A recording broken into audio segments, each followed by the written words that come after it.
நண்பர்களே, எல்லாருக்கும் இனிய காலை வணக்கம். இன்றைக்கி செவ்வாய்க்கிழமை. இந்த வீடியோ பார்க்குற எல்லோரும் நல்லா இருக்கணும், ஹேப்பியாக இருக்கணும். ஓகேவா? ஒரு தட்டை விட்டு ஆட்டுவோம் நண்பர்களே. தட்டை நல்லா பழைய இஞ்சிக்கு வச்சு சாப்பிட்டோம்னா வேறு லெவல் தான் டேஸ்ட் இருக்கு.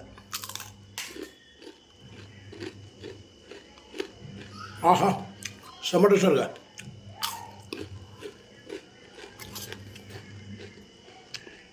காலிஃப்ளவர்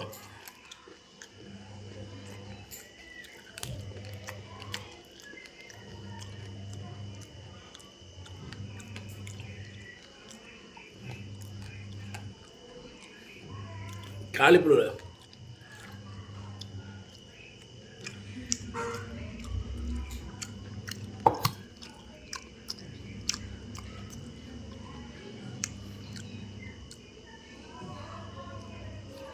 ஓகே, பாய் நண்பர்களே.